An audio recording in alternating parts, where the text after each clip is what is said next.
Well, first of all, it's obvious it's just like church, so if you're not going to come to me, then I'm going to come back to you because I won't let you go, and that's why I have a collector personality. First of all, I'm glad we could provide the lunch. Hope you enjoy yourself. I think it's wonderful, and you're not going to disturb me with the wrestling and stuff. Keep going. This is for you, so the first thing that I would say is interrupt anytime you want, ask questions anytime you want. I'll be more than happy to help you. And if you think there's a stupid question, guaranteed there's not. I have a staff of 65. I have stupid questions coming to me all the time. Yours won't be stupid because you're not hired and trained by me to be collectors, so I'll just help you. But I want you to have an understanding of healthcare financial a little bit, just so you'll know, because first of all, we are a collection company, but Healthcare Financial was the first for-profit entity that Baptist opened up about 21 years ago. We service about 1,900 clients in 8 states, roughly 8 states, with about 65 hospitals. We do clients like MPS and sports medicine. We do collections for other hospitals, other clinics, Delta, Greenwood. Those are ones we've got. Louisiana, Georgia, Alabama people. We do heart doctors over in Alabama. We have quite a few people that we service. Just to give you some idea of the size, healthcare will collect about $20 million a year, put it back into the economies. We will get about $280 million a year given to us to do business. And I'll bring it down one level for you guys. For MPS and its clients over the last years that we've been doing business, we've put $5 million back into the system. And that doesn't mean too much to you because it sounds like a big number, but that $5 million is pay raises, it's jobs, it's the advancements that those institutions, your doctors and providers make to take your services out to the community. So it's not like, oh, by the way, it's just an unnecessary evil. No, it's very necessary because $5 million makes a big difference.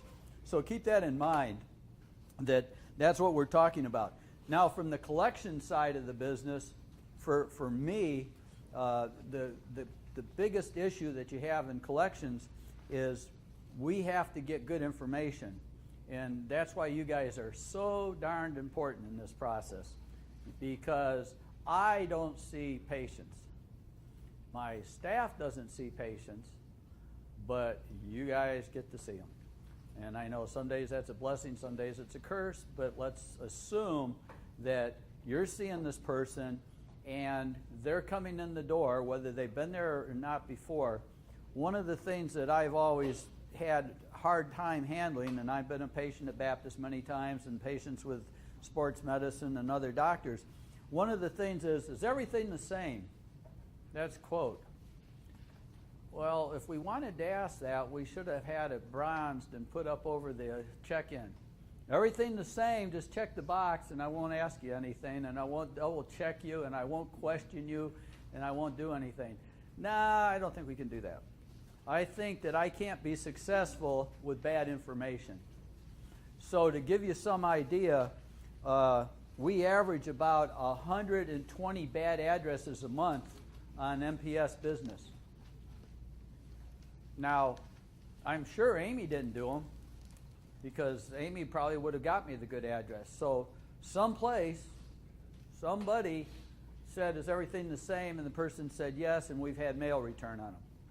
So let's be sure that we understand rule 1 for us is we can be a good collection agency, you give me good information. So here's the first question I would ask. Do they have an existing, or have they ever had an existing balance with you? If they do, don't take it for granted that it's been paid. If it went through the process, you can't take for granted that we know what you know or what they're telling you right then and there. So always double check the address. Always double check the address. The other thing is, do me a favor, because my staff understands this, but do me a favor. How many of you have a landline at your house? Just raise your hand. We got 40-some people in here. We've got 8 people with landlines, 8 or 10. 25%. How many people here have cell phones? Raise your hand high now. Come on, because I'm really paying attention. Everybody has a cell phone. So is it inconceivable to think that you have to ask the people specifically for their cell phone? Can't just assume that you had some information on them and it's good and it's done. I really want to know that this address is still good. And I really want to know their cell number. If they have a landline, that's a bonus. But I really want that cell. The reason that that's important, and I don't want to bore you with details, but there's a lot of litigation, there's a lot of legislation out in my industry, and things like, can we use our automated equipment to call debtors, is a problem. And in the old days, when you had a house, we could do it. In this new age, we can't call a cell phone without permission. Well, we take the position that if the debtor's given it to you and you've put it on the form, typed it in the computer, then that's our permission to be able to use that to call. Now, that doesn't even hold up in some states. That's not your problem. That's my problem. But I'm just telling you that if you get me a cell, I got a better chance of reaching the debtor. I've gone so far as to buy a second dialer now that allows me to call cell phones with this dialer that's now legal, because it can't store phone numbers, but it can dial numbers for us.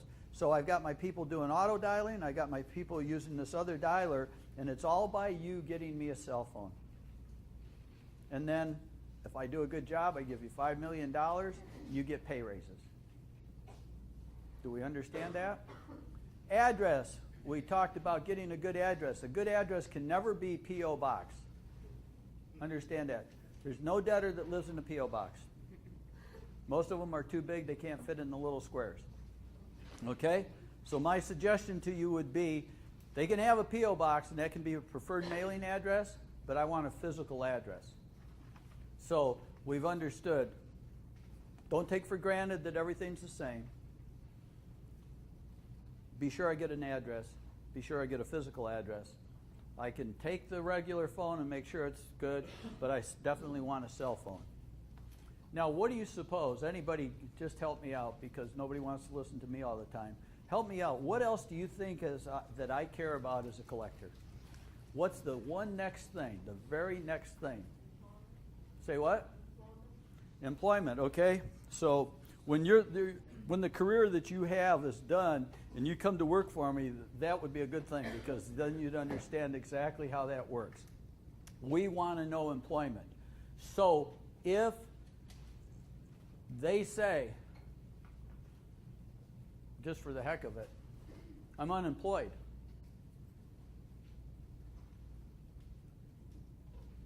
does that happen? Yes.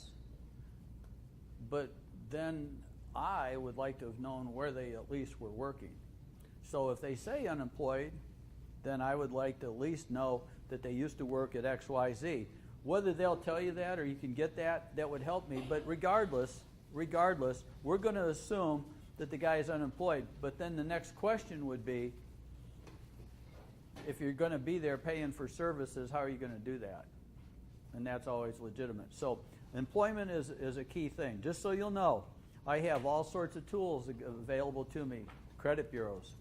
We use another company that scans like credit bureaus. We have a company that is TransUnion that goes out and gets us information. We have another company called Clear, and when all that fails, we can actually pay another company to go out and look for employment records on people. But all that's expensive, and the cheapest thing, the best thing you could do, give me the good information. So that's the first part about it. But now this debtor comes in, and Amy tells me that a lot of times these people have a balance with you. Correct? Not correct? Correct? Yes? No? Okay. So then the question is, well, what do we do to get that balance?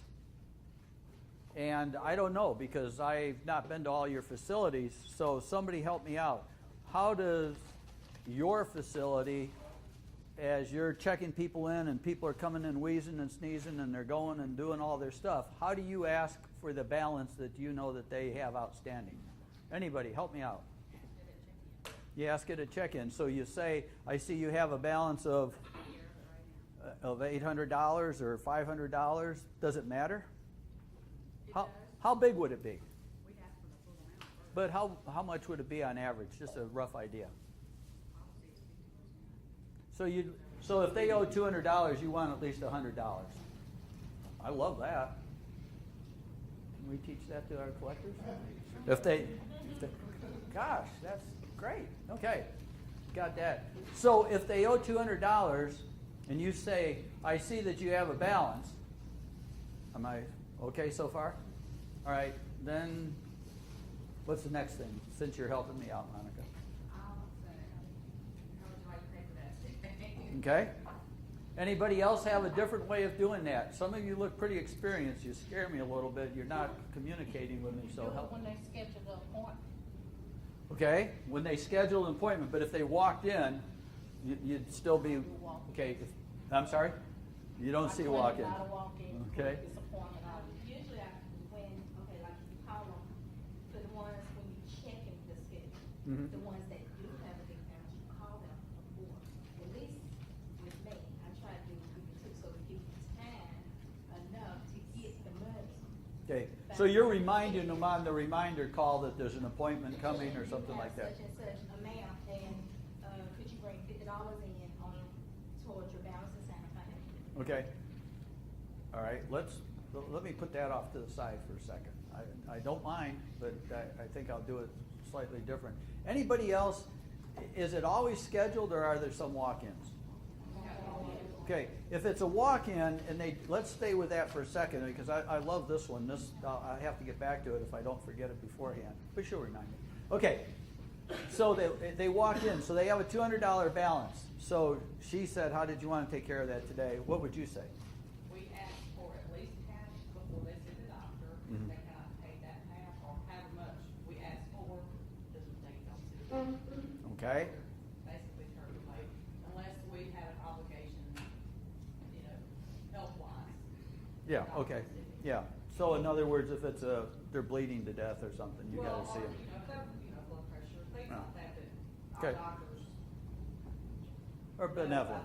Yeah, they're benevolent. Okay, understood. Well, and They I. would do tell them to contact, we give them the phone number, tell them to contact, Okay, I have no problem with that either. All right, if they did that and you saw $200, you'd say, okay, how you gonna? She's gonna say, how are you gonna take care of it? You're gonna say, what was your phrase again? You have a balance of $200. Can you pay at least $100? Was yours? pay at least half of it. Okay. We normally ask for, the whole amount. Okay. So if you're going to ask for it, are you going to ask it the same way she did? How are you? I ask, Okay. How are you going to take care of it? I'm going to take care of you. Okay. Good. Anybody else? Help me out now. Come on. I just tell them they have a balance and they need to pay at least, a little bit.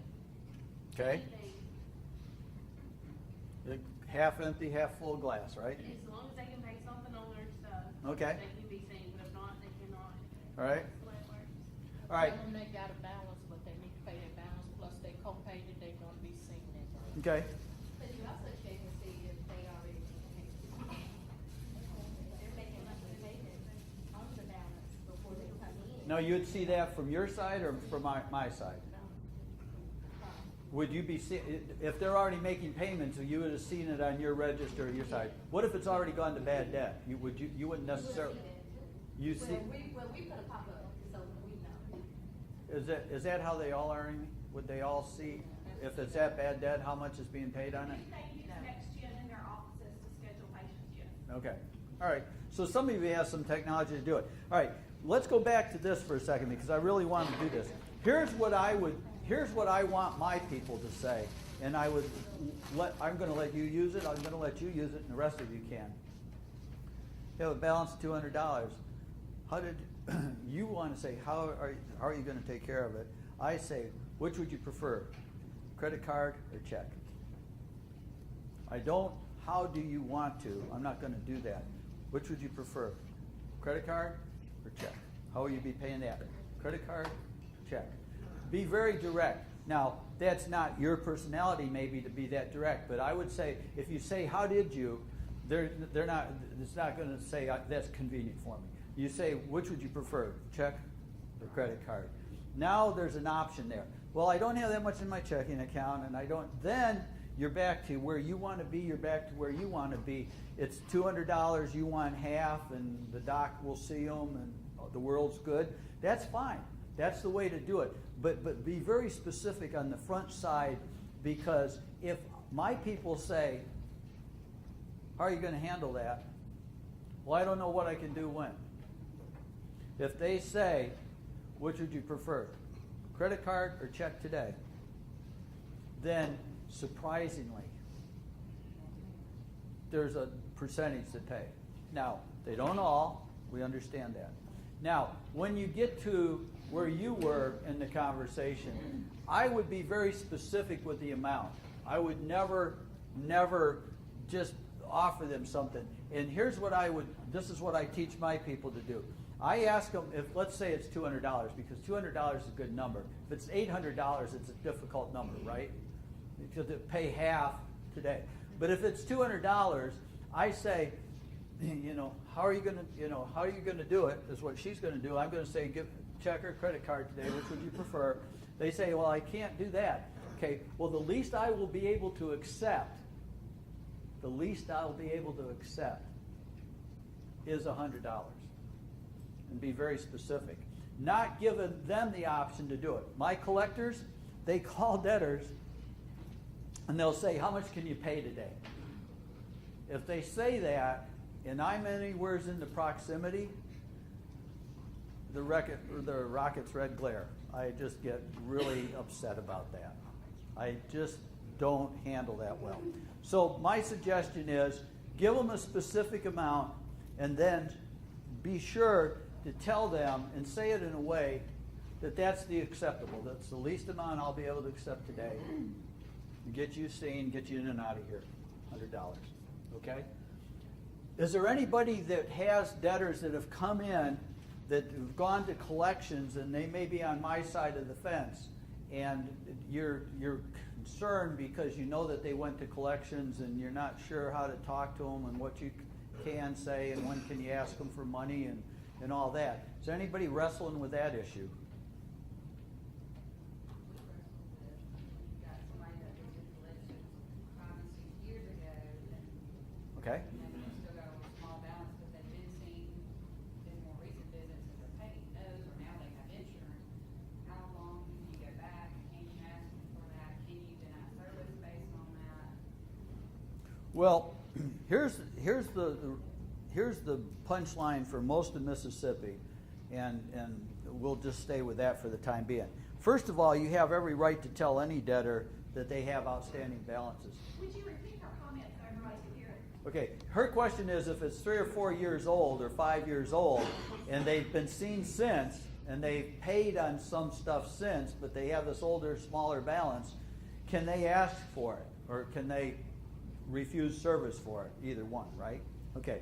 My point would be, you can always tell a debtor that they have outstanding balances. That's perfectly fine. We do that all the time. I have debtors on my system that have been on the Baptist system 19 years. So we can tell them that. That's not the problem. The problem is, in Mississippi, I can't take any action to enforce payment of that, so I wouldn't sue them. I couldn't do that. That's not, because it's beyond the statute of limitations. But I can tell them it's outstanding.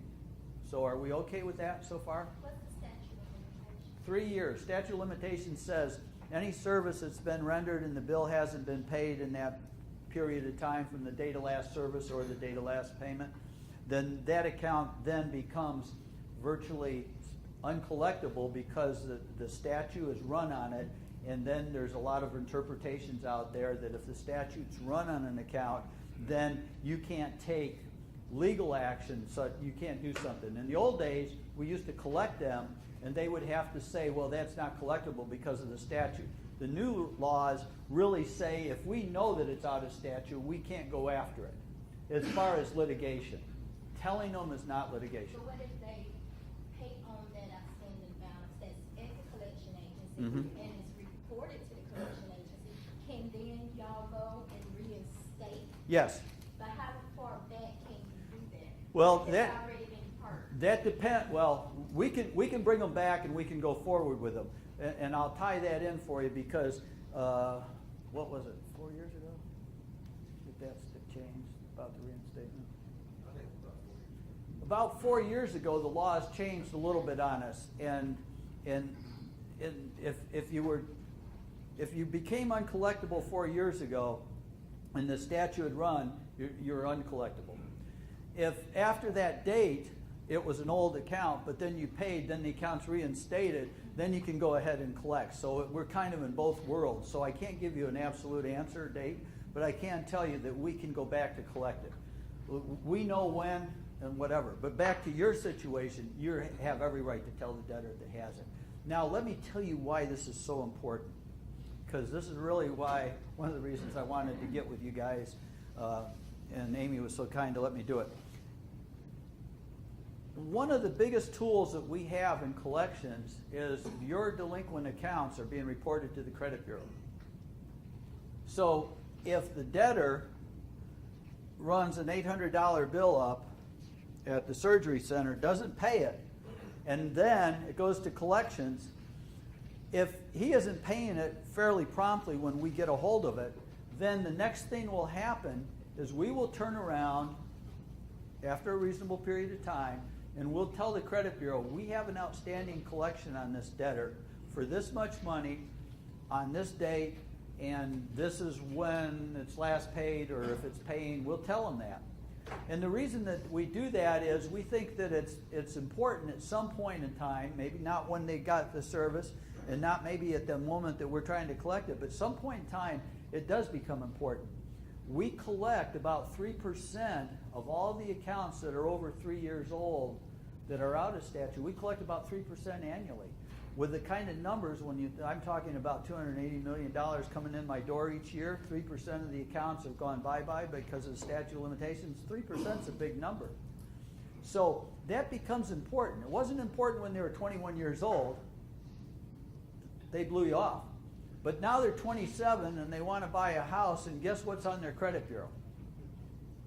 $800 to the surgery center to HFS. Now, how does that bother you, or how does that impact you? Back to where we are with your debtor. One of the things that I would approach people with is I would say, did you know that you had these old balances? And it would be probably wise to go ahead so that I get those taken care of today, and I'll make sure that they get notified that they are now paid on the credit files. Because once the account's been in collections, again, they were always reported on the credit bureau. Now, we don't report balances of under $50, so if you got a $29 balance, I didn't report it. But $50 or more, and over in my office, 60 days or more, they're on the credit bureau. And they were there for 7 years. And the better thing you can do than have unpaid collections in your credit file is to have paid collections. The next best thing you can do beyond that is never to have collections at all. That's why I wait 60 days, because I don't want to report anybody. This question comes up all the time when what you talk about. When it's on the credit bureau and then it's paid, it stays on the credit bureau. People think when it gets paid, pay it, bounce the book, it leaves, and it doesn't. No, it doesn't get It's a lot better deleted. than not being paid. It's a heck of a lot better when you're trying to purchase something or get a mortgage or whatever, but it stays on the credit bureau. A lot of people don't know that. So their credit scores, everybody knows that there's credit scores out there. That's not a secret. Their credit score improves when they're paid. The worst score you can get is when they're not paid. Next better score is when they're paid, but they don't go off the credit bureau. That's a great point, Scott. They don't go off the credit bureau. So if it's older, I see that you have an account. Well, I've been in and out since then. Yeah, I know, but they probably still reporting it on the credit bureau, and I'm just trying to help you get it cleaned up so that it can be marked as paid. Because I'm a good guy, good gal. Okay? Monica's nice. Monica's user-friendly. Dick Williams isn't so user-friendly. But again, that's the way I would approach it. I would never be scared to tell somebody they had an unpaid balance, because let's do it the other way. Some people aren't up to date on where they are, and they don't know when it's going to matter. They don't know when they're going to get married or divorced and remarried. They don't know when they're going to try to send their kids to college, and these things pop up. So sometimes you're doing them a bigger service than you think you're doing them harm. You really are. because you're being very helpful to them. And they don't see it, they don't understand it, but I'm telling you, we have them call all the time. Hey, I'm trying to send my kid to Ole Miss, and they won't give him a student loan because we've got this collection and we're co-signing. David's an Ole Miss guy, so I can talk about that. But see, they don't understand that. They don't know that. And I'm telling you, we're credit experts on it. Here's the other reason. When we talk about credit reporting, it's very, very, very, very, very, very, extra very, with a cherry on top, critical that anybody that pays you gets reported promptly, because if it doesn't get to me so that it gets marked promptly, then it's on the credit bureau and it's not showing it's paid or being paid. Because every 30 days I update the credit bureau. So if the guy comes into your place on the 1st, pays you half the balance, because you just got half the balance, didn't you? Yeah, I'm sure we just got half. We got either all the balance or half the balance. Okay, so now he's got the half the balance.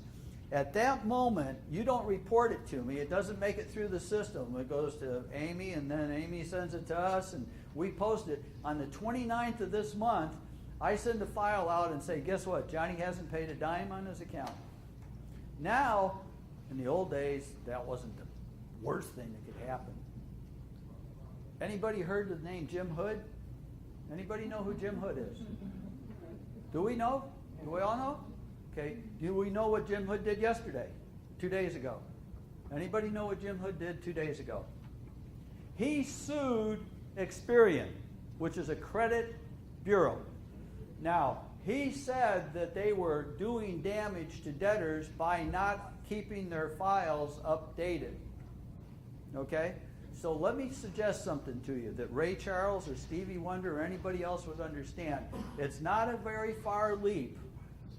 Not a very far leap from going after the credit bureau for not keeping the information up to date to the people that are putting the reports on the credit bureau.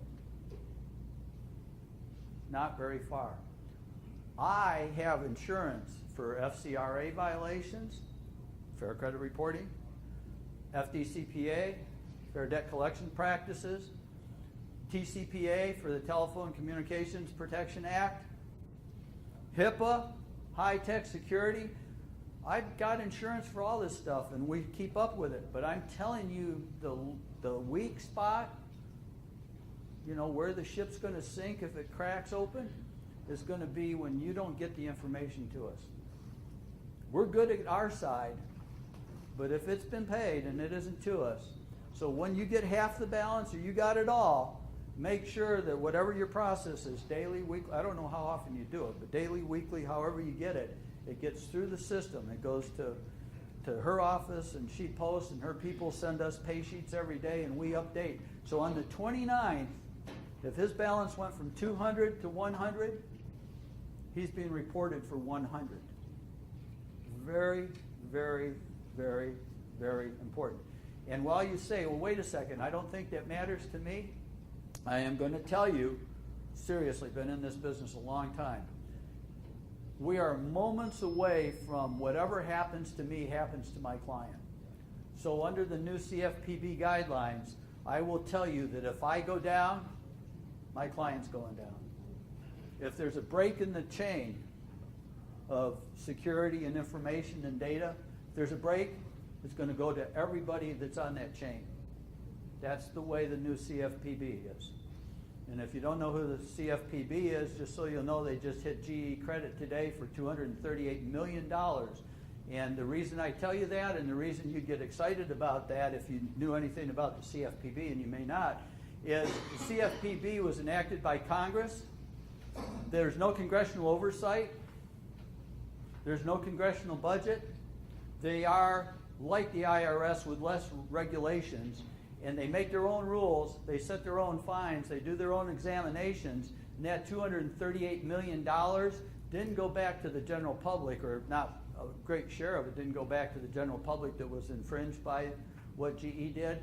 It goes into the CFPB's war chest, so they can hire more people and do more investigations and make themselves bigger, and make themselves bigger, and make themselves bigger, and make themselves bigger.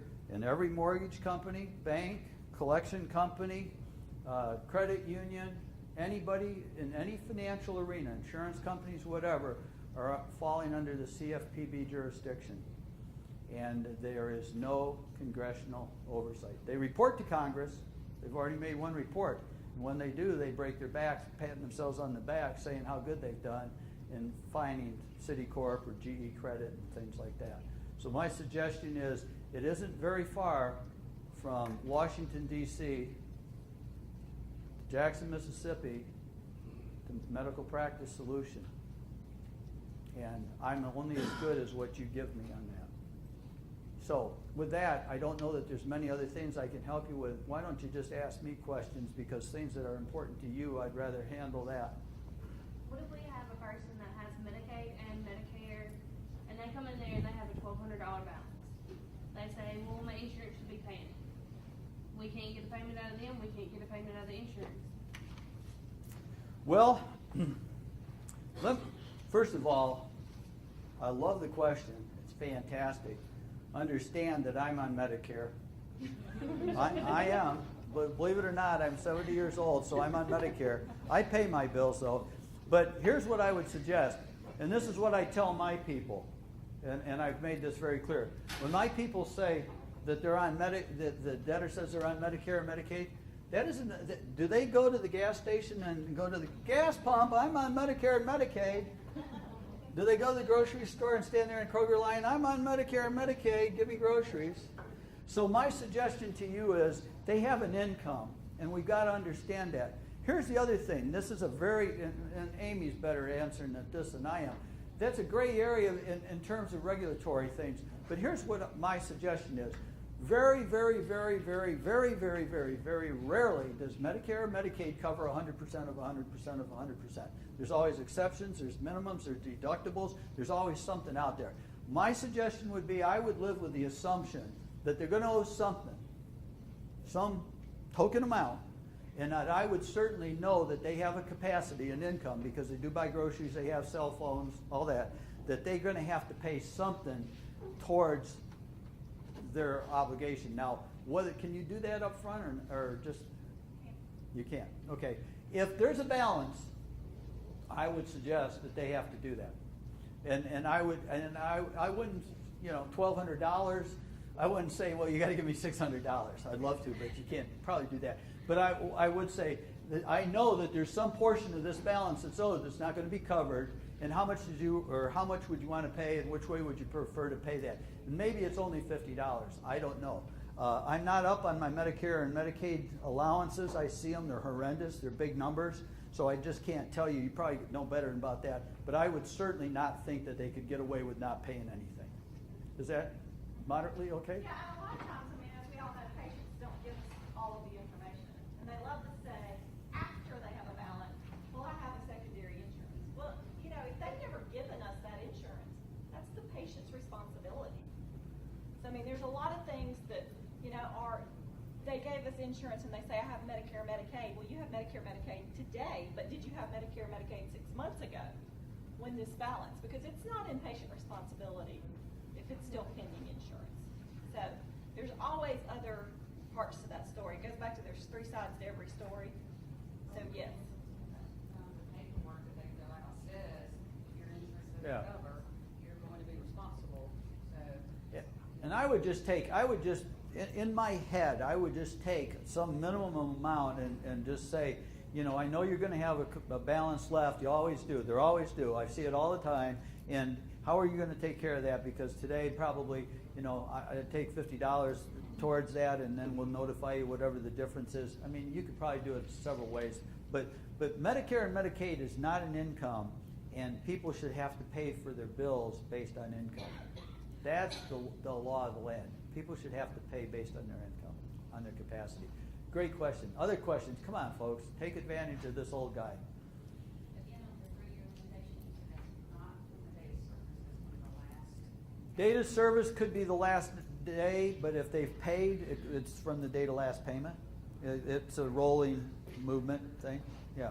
And then, since we're talking about that again, to make it a little more complicated, that differs per state.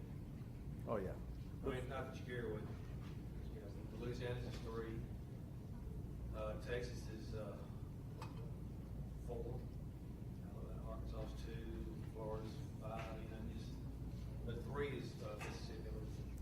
Ask me a hard question. Come on, somebody give me a hard one. Yeah, go. I'm sorry. I'll get you. This morning I had a child, he's 20-something years old now, but as a minor, he was turned over to collections. There was no Mhm. parent name or anything, it was his own account. But Tina, she said unfortunately, no, because he was a minor when the collection occurred, we could not collect that. But that comes up a lot, so, but this is we are on two systems now. We just recently joined NPS, so this Okay. is on our medical manager system. Right. He was like 12 when this bill occurred, and has not been in since then, but now he's an adult, so. Yeah, if he was 12, that would be problematic. But here's the other side of that, and this is what I tell my collectors too, is anybody that's a minor, regardless, and minor for Mississippi is 21, under 21. You can be a minor, you can be emancipated, but that's a court procedure, and nobody goes through that. I've seen one in 20 years.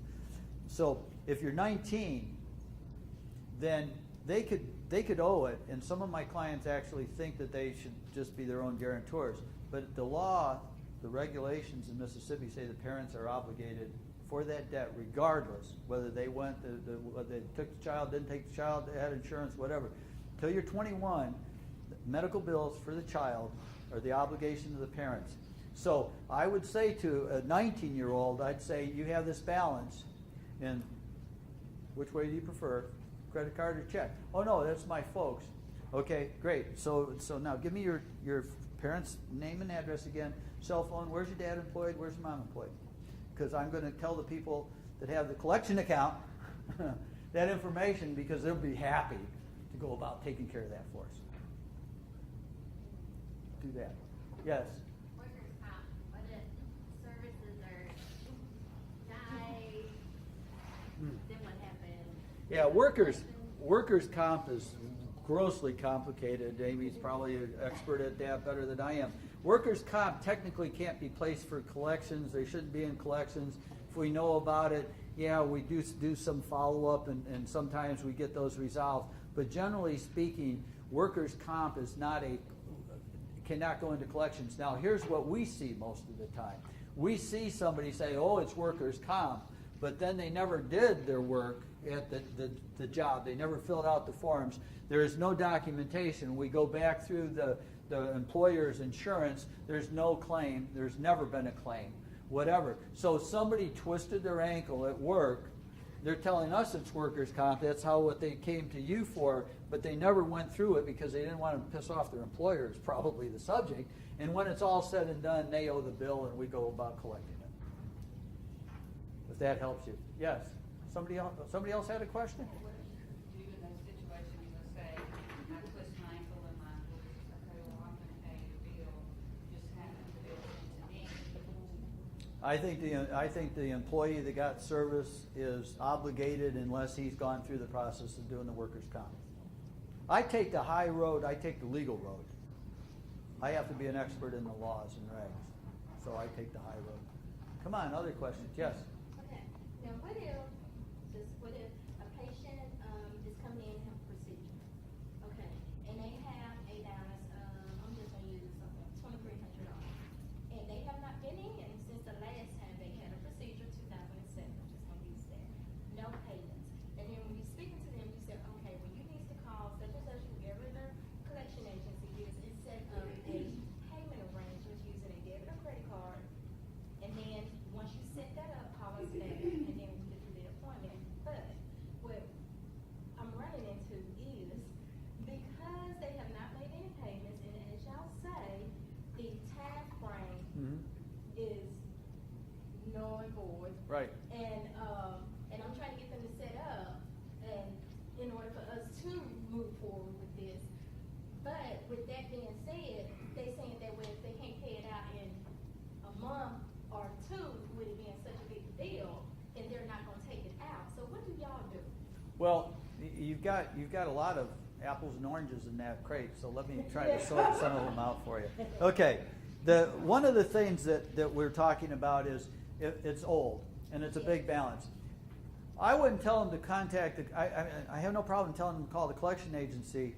I wouldn't tell them to set up payments. I'd just say contact the collection agency, make peace with them, and then once that's done, I'll verify that you've made peace with them, and then we'll go about taking care of this. That would be A way of doing what you're doing. The B way would be, while you've got him hot into the game and he's really in trying to get this procedure and stuff done, do they have any kind of contracts, just a basic payment agreement contract that they? It varies per collection. It varies. Ideally, in a perfect world, I would have something similar to just a basic generic promise to pay note. Oh, that's my Okay. first.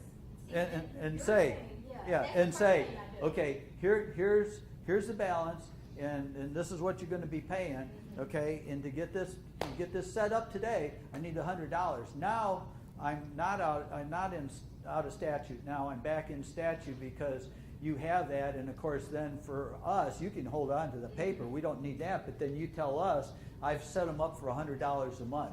So you call Wilma at my office or let MPS know that we've now got a contract for the guy set up for $100 a month, and we'll honor that because you got the account reinstated. So That'd be the first thing.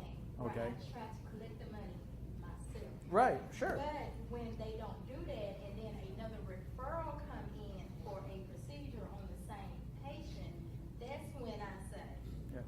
contact the collection agency and set up, because I'm not able to get the money from them. Yeah. But they keep sending in referrals for the patient to have a procedure. No, I Maybe if they, get it to us, and you're right. We would take that in the gold standard.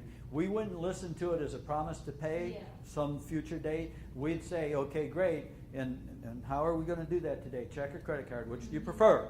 And they're going to say, well, you charge my credit card, okay, and we're going to charge you for $250 today, and on the 20th of next month, and the 20th in the following month, and the 20th of the following month, and we're going to set them up that way. Then when you verify it with us, we say, yes, we got the $250 today, and we got them set up for payments on it, and if your doc's good with it, whatever your policies are, you're good to go. Okay? We handle that. We do that all the time. That's how we handle the very old accounts too. Because, we've got debtors that have been here, and then there's newer accounts, and then there's brand new accounts, and they're calling in because they got the brand new account, and then we tell them about the old ones, and then we start lumping them together, and then we set them up in payment plans. So we do that all the time. We're doing, just so you know, we're doing about 19,000 payments a month. Just to give you some idea. Making 500,000 calls and doing about 19,000 payments. Yes? We have some patients that say they called y'all to set up a payment plan, but y'all will not take payments. What do we tell them then? Because they say they don't have the money, they refuse to pay anything with us. But we'll set up payment plans with y'all. Okay. When they say that we refuse to take payments, I think you're hearing them speak French. Because we don't refuse to take payments. We refuse to take unreasonable payments. So you don't pay me $10 a month. That's not a payment on a $2,000 balance. I have a setup that says this is how much you pay for what period of time.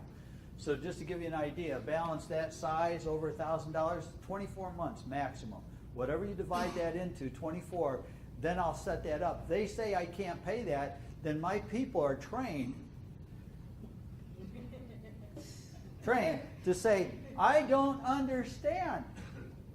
Because didn't I tell you a while ago that we have some pretty sophisticated stuff going on, TransUnion? Okay, well, let me tell you what that sounds like in English. I see the TransUnion score. TransUnion gives me 21 attributes. They verify an address, phone numbers, jobs, dates, places of employment. They tell me how many suits they've ever had, how many collections they've ever had. They tell me the household income. They tell me they're open to buy on their credit card. They tell me what their mortgage balance is. Pretty good? Yeah? Now I buy another company's analytics, and it tells me what their federal poverty guidelines are, how many are in the household, and their annual income. So now this guy wants to give me $10 on $2,000, and they have open to buy of $1,900 on their credit card, and an annual income of $28,000, $29,000, $32,000. Do you think I'm taking $10? My people are refusing it. Okay. We have some people, and I'm not trying to be mean when I say this, but they live off the government, so Sure. they don't have the money. Well, you can't live like you can't go to the gas pump and tell them that you're living off the government. Right. I mean, they use Medicaid transportation and been That's- longer and they are set in their ways. 1,685 accounts, we just looked at the numbers, are below 100% of the federal poverty guideline. That's the only person that you would get me to buy that. Otherwise, they have a capacity. And I expect people to pay to the capacity. But I don't expect my people to take their terms. My people take my terms and impose them, and then if they can't do it, then they have to explain to us why we're being unrealistic. Because I have to have financial information, because when Amy says, well, how come you're not collecting this $9,000 balance for us? And I say, because that guy wanted to pay $10 a month, she's gonna fire me. When I say because his household income is $29,642 and there's 6 in the family, and they're renters, and their credit score is 510, and they have 12 other suits and 3 judgments, she's going to let me take my payments. That's what my people have to do. Other questions? Yes. Okay, when we collect this bad debt, Thank you. then Thank you very much. we collect this bad debt, we post it in the system and everything. Do we call you or we call MPS or who? Because we haven't been calling anyone. I post it in the system, we collect it, we post it, and that's it. Comes off on your side, doesn't it? Yes, it comes off on our side, but just make sure all of you that are using NextGen that when you take a bad debt payment, that you are using the code that says bad debt, not just payment. You know, because if they come in today and pay $100, there's a bad debt payment. It's actually OTC bad debt. Okay, okay, that's what we're using. That's what we're using, OTC bad debt.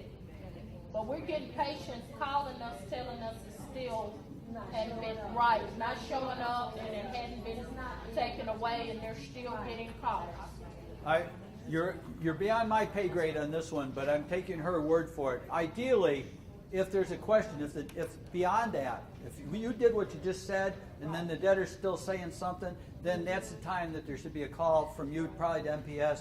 And then if for some reason we're somehow out of sync, then MPS knows enough to contact us and get it. Now, remember what Scott said earlier, they don't come off the credit bureau. So a lot of people think when I pay my collections, poof, the magic dragon, I just became a great person. That They're doesn't getting calls happen. from y'all. Yeah. And remember, if I've got an account for you, and then the big guys downtown on State Street, I got one of their accounts, and then some radiology people and the people over at Sports Medicine and all that, I got their accounts. So sometimes I'm not calling them about your account anymore. Well, I always ask. Yeah, I ask but I'm just them, saying- Calling for the after hours. But I'm just telling you that a lot of people think when it's in collections, it's always about the one they're talking about, and it's really about 9 different other accounts. When I started, I used to say I had 2.5 accounts for every debtor on my system. I used to say that. I will tell you that now I have on an average about 8. I have 3.2 million debtors on my system. 3.2 million debtors with accounts that are on my system, so I have quite a few with them. Yes, ma'am. How do you train your collections people? I incurred an incident the other day. I had a lady that was formerly a cash pay patient. She is in the bad debt collection. She now has Medicaid. She did at the time pay her $3 Medicaid and was trying to collect some of the bad debt. And she just looked at me point blank and said, I don't care. Yeah, What do you tell your people? How do you train them to get that money? Okay, well, just so you'll know, in our industry, if you're young, and I talk about your credit, that doesn't mean anything to young people. I mean, this is No. probably a 40-year-old woman. Yeah, I'm just saying, but just It's if you're young, you don't. that kind of thing. Yeah, you're young doesn't matter. Credit doesn't matter to them. An old person, I say something about their credit, and they get all flustered about it. Okay, so if you're talking to a young person, we always talk about the future, and say, well, someday it's going to matter. If it's an older person, sometimes we talk about, we can't understand, you've always had good credit, why would you leave this for your estate? Now, if it's somebody in the middle that's 40 that's not working and isn't qualified, just so you know, in the big picture, out of 100% of the accounts that come in, any one point in time, 80% of them will never pay, and 20% will. So there are people that just aren't going to pay, and we can't do anything about it. I teach my people either the debtors can or can't.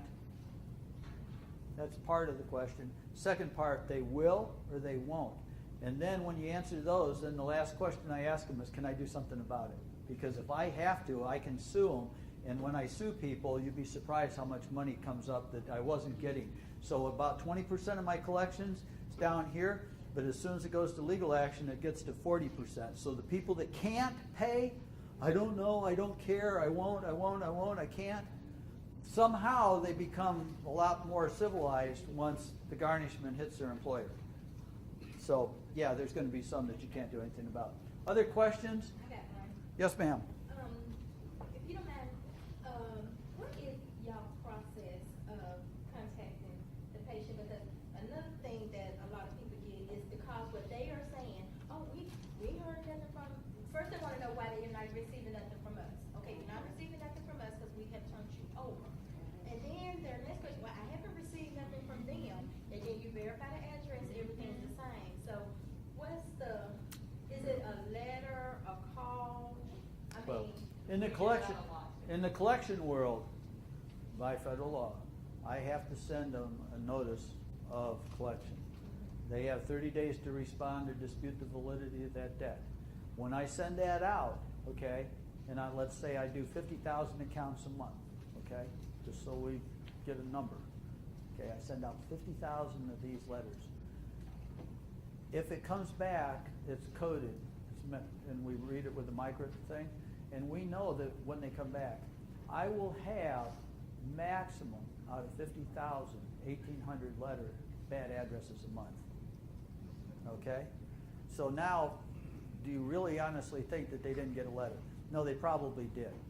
The second piece about that is, just so you know, so that's day one, or real close to day one when the collection comes in.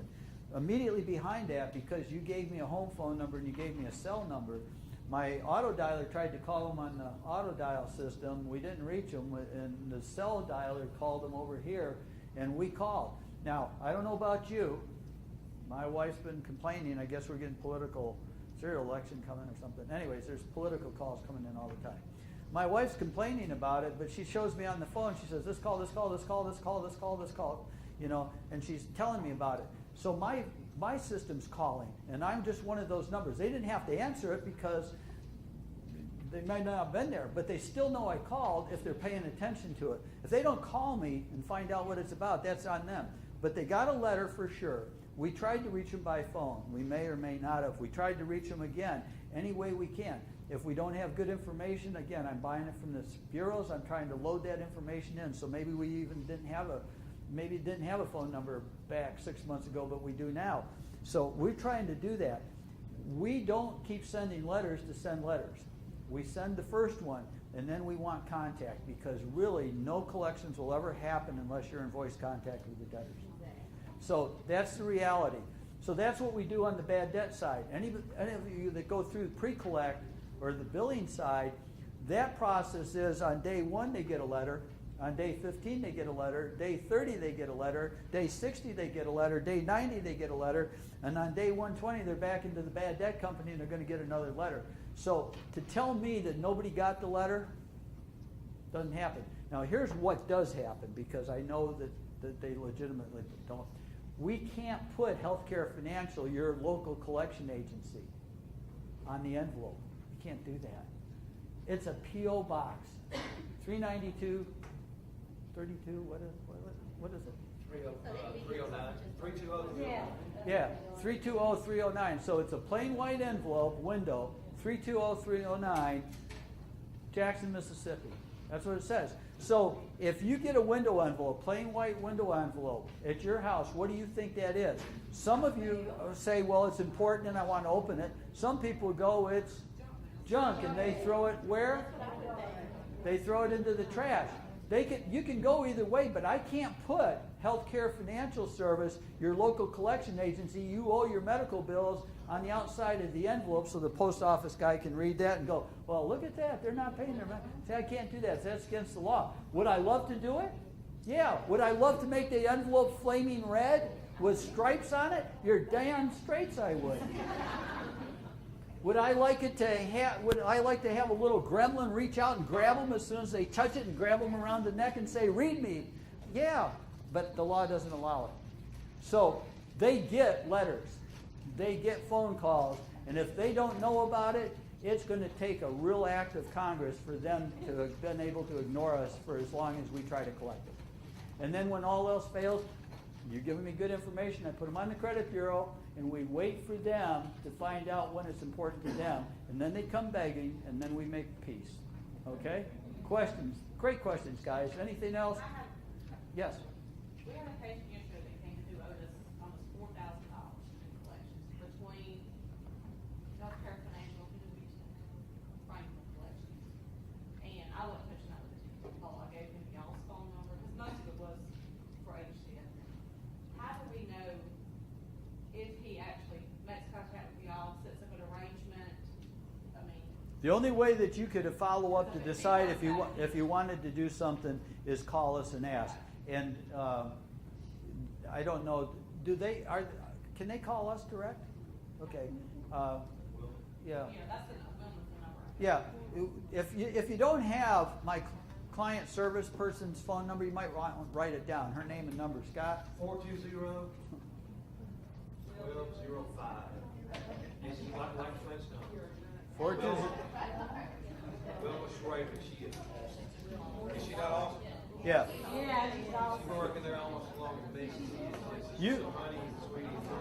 Just so you'll know, client services will be glad to answer any question. If you call, if you got this guy standing in front of you and say, "Hey, he's here in my office. Has he finished paying his balance?" Because even between our systems and what, let's say he paid us, she doesn't get payment reports from me but once a month to post on her side. So if the guy mailed it in to us and we posted it, but he's in your office today, you're welcome to call and double check. He says, "No, I took care of that last week." She may not have it and may not have looped through your system, but you're welcome to call Wilma and ask her. She'll love it. Now, if she says no, then you, of course, depending on how busy you are and how many people are around and privacy and all that, you're more than welcome to say, "Hey, here's a phone and talk to the gal over there, and you know she'll try to do you right and try to figure out what they can do on it." That's up to you, but we'll verify anything that we need to do for you on the spot so that you can go about your job and get the stuff done. And her name is Schrader, SCHRADER. Just Wilma. Any other questions? Fred's up there too. Anybody else? We've had some people, even providers, people that work for us, have been turned over to collection because they never received a bill from the actual Baptist. So what do we do when they come to us and they complain about that? That's very rare because I see all the Baptist transactions. It's very rare. Now, obviously, they just went through a major change, you know, from where they were. If any of us were positive of anything, we're positive that there's nothing that's absolute about what just happened on the changeover. So it could be, but that's pretty rare. And again, regardless, if we get it, I'm not penalizing them, I'm not hurting them, I'm not following them, I'm not doing anything bad to them for 60 days. So they have plenty of time to make peace. No harm, no foul will be done. So even if it did, but it's very rare. Most of the time when that complaint comes up, they are never accurate. They're never true. They're never true. I mean, Baptist, I got the transactions, Baptist is coded if there's mail return. Baptist's mail return is very minimal. I mean, I see the mail return on the Baptist accounts. I see it on MPS. So it's very rare. Remember, 50,000 letters a month. 50,000 letters a month. They get about 1,800 to 2,000 mail returns. These are great questions. Amy, is there anything else I can do, or can we just let them go? They've got to be tired of listening to me by now. I have one question. Yes, ma'am. I always have one question. Sure. So all these new addresses and phone numbers that are getting, share those back with them? Are we sending some address Well, I correction? don't know if we're doing it for them, but, you know, we do it for. We have that capacity. We'll work that out with Amy. Yeah, we'll be glad to do that for you. Yes, ma'am. I just have a comment for the patients that go to, say, the after-hour clinics. They go to the after-hour clinic and they see the after-hour physician, they don't understand that if they send them for x-ray, that's gonna be a separate bill. Yeah. And that's the whole thing, so they'll say, all I did was with the after hours. They Yeah. don't understand that if they don't pay their account, they're gonna get radiology bill and all that, so that's Yeah. kind of what it is. So when they call and say that I didn't, that I paid my bill at after hours, you can just let them know, well, when you were there, did you have an x-ray?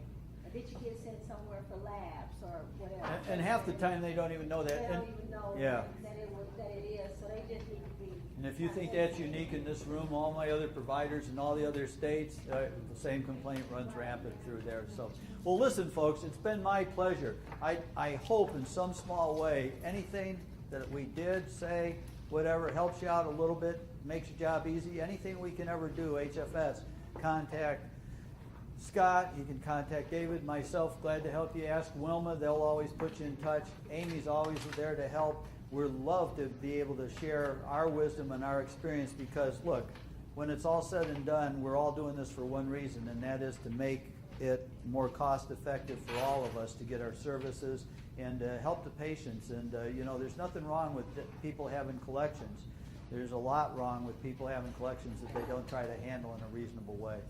Anything else that I can do for anybody? All in? All said? All good? All right. Thank you very much. Thank you.